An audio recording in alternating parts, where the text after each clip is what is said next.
donc le développement à la tête de priorité de l'État. Et justement, pour vous parler de ceci, nous avons le plaisir d'avoir avec nous en ligne, en direct, le Dr Amr Saleh, qui est un professeur d'économie, ancien conseiller de la Banque mondiale.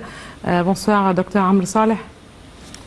Bonsoir, le plaisir est toujours le mien. Bonsoir. Bonsoir, merci de nous rejoindre justement.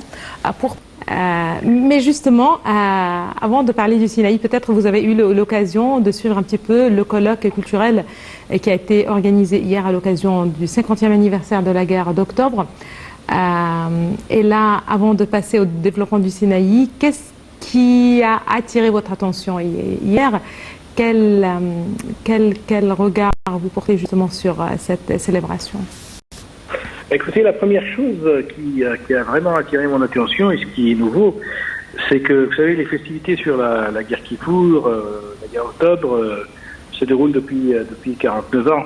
Ce n'est pas nouveau, mais ce qui a vraiment attiré mon attention, c'est le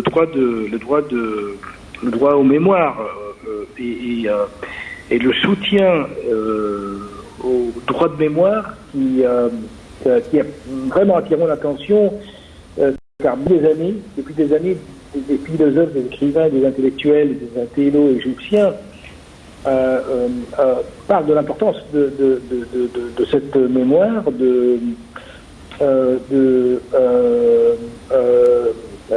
parler encore de cette guerre pour les générations à venir, pour même les générations actuelles, qui malheureusement connaissent très peu les réalités et les tabous de cette guerre. Et donc, avec cette volonté politique énorme que j'ai vue hier avec la présence d'un président de la République et puis la participation des anciens vétérans, des familles des martyrs, des héros de la guerre, et des jeunes, des comédiens, des philosophes, des écrivains, c'était une panoplie de spectacle de gens qui ont assisté à cette festivité, avec aussi une diversité importante des scènes qui avaient été proposées, et aussi ce qui est extraordinaire. Est-ce que vous avez eu l'occasion justement de suivre le documentaire? Parce que si je ne me trompe pas, il y avait des images,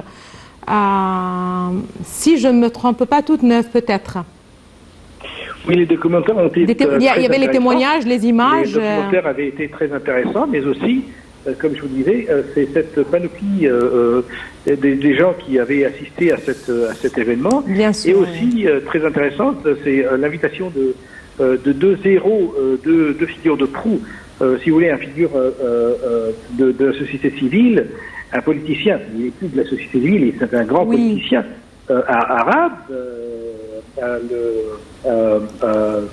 Monsieur Ahmed Aboulreït, l'ambassadeur Ahmed Aboulreït, c'est vrai, secrétaire de la Ligue arabe, et puis le général, si je me mémoire est bonne, j'ai pigé le nom, mais deux figures de proue qui avaient parlé de manière extraordinaire sur la guerre et les moments cruciaux qu'ils avaient attiré mon attention aussi, le discours fantastique du secrétaire général de la Ligue arabe, l'ambassadeur Ahmed Aboulreït, qui avait parlé de la guerre en tant que non seulement jeune diplomate, mais en tant que quelqu'un qui avait dans les rouages de la politique égyptienne au début de sa carrière politique et diplomatique, qui avait parlé de secrets très importants et d'histoires très importantes, sachant que il n'avait peut-être pas révélé ce petit secret.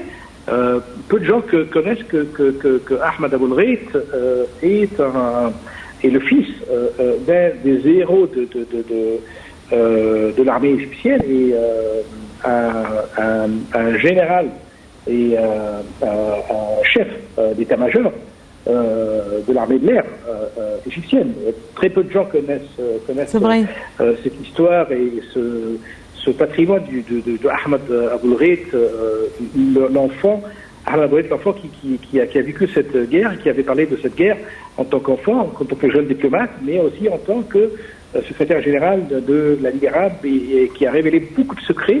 Et j'espère que cette festivité avec tant d'émotions Vous avez vu le président de la République très ému.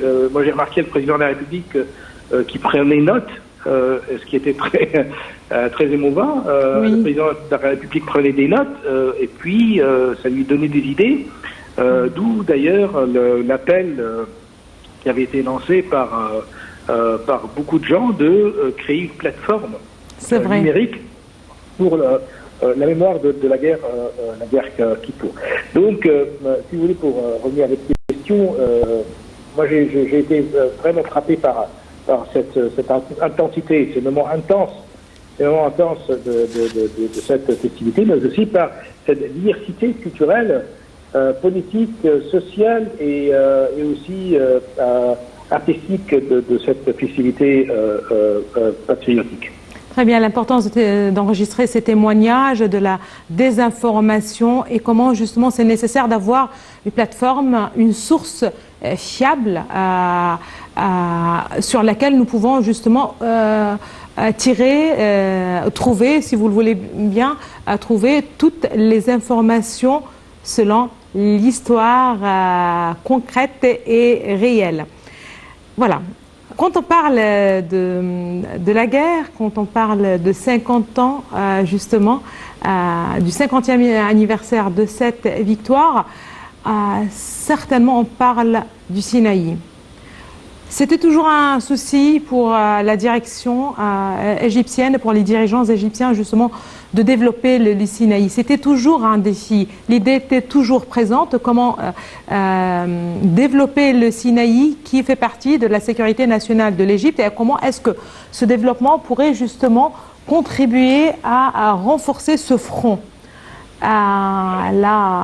des idées à la réalité, si vous le voulez bien, aux réalisations, parce que c'est peut-être seulement en 2014 ou un petit peu après que l'État a concrètement commencé à avoir des plans, à mettre en place des plans, à réaliser certains plans, certains projets, beaucoup de projets pour développer le Sinaï. Écoutez, je vais vous parler d'une chose que peut-être très peu de gens connaissent. Moi, je suis le fils d'un sergent, d'un lieutenant à l'époque de la guerre, qui a actuellement 80 ans. Voilà. Un héros donc de la guerre. Il est actuellement général d'armée, qui a fait la guerre en Sinaï. Beaucoup de secrets, beaucoup de révélations, beaucoup d'histoires, beaucoup de notions que peu de gens connaissent. Moi, personnellement, je pourrais vous raconter des histoires. Oui, on aimerait bien que vous partagez justement ces secrets. En tant que général d'armée, qui a vécu et qui a travaillé, qui a construit cette histoire dans le Sinaï, m'avait personnellement parlé. Et puis, je peux vous raconter aussi cette histoire que j'ai vécue personnellement quand j'avais à peu près 20 ans, parce que je suis parti dans le Sinaï, travailler dans le Sinaï, et j'ai vu le Sinaï. J'étais à l'époque étudiant à la fac, et je suis parti travailler dans le Sinaï, et à l'époque j'ai vu le Sinaï en 86. Donc j'ai vu le Sinaï de 86 jusqu'à les années 90, et donc j'ai vu le Sinaï au retour de l'Égypte. Actuellement, si vous parlez du Sinaï, et puis vous parlez du développement économique dans le Sinaï, vous savez, il y a eu à peu près une somme et un portefeuille de 700 milliards de livres égyptiennes. Et je vous répète le chiffre encore, 700 milliards de livres égyptiennes qui avaient été dépensés dans le Sinaï pour aider à un développement économique dans le Sinaï. On ne parle pas de 700 millions ou de 70 millions, mais de 700 milliards de livres pour la bonification des terres et aussi pour réaménager les terres agricoles et aider les populations dans le Sinaï à créer un développement économique, que ce soit les populations bédouines. Et il faut aussi peut-être, si vous me permettez, vous mettre l'accent sur une scène hier qui avait été très intéressante et très émotionnelle, c'est la présence des Bédouins du Sinaï, et un grand salut pour les Bédouins du Sinaï. D'ailleurs, le président de la République a tenu à les remercier en personne. Et donc le Sinaï, moi, comme je vous le dis, le Sinaï que j'ai connu il y a 30 ans est actuellement très différent par rapport au Sinaï que l'on voit actuellement, le Sharm el-Sheikh, Dahab, Taba, Doueba, Morb, l'Arish, et aussi avec malheureusement les attaques terroristes que le Sinaï avait connues. l'Égypte a dépensé énormément de sous, énormément de plans d'investissement énormes dans le Sinaï pour aider à la croissance économique, que ce soit dans le domaine sanitaire, dans le domaine agricole, dans le domaine de la bonification des terres, dans le domaine de l'énergie renouvelable, dans le domaine de la santé, avec les hôpitaux, les nouvelles villes, mais vraiment la création d'agglomérations, de nouvelles agglomérations, pour aider à créer un développement non seulement économique, mais un développement durable dans cette région très chère à l'Égypte.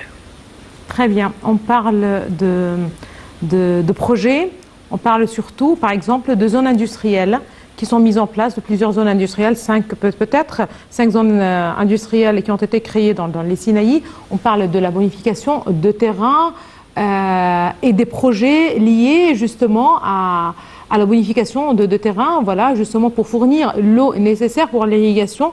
Il y a l'installation de la station d'épuration de Bahr el-Bahr. Il y a aussi justement une station pour le recyclage d'eau de drainage. Il y a pas loin du Sinaï, il y a la zone industrielle du canal de Suez. Donc tout un plan d'énormes projets qui font aujourd'hui partie de grands projets nationaux de l'État.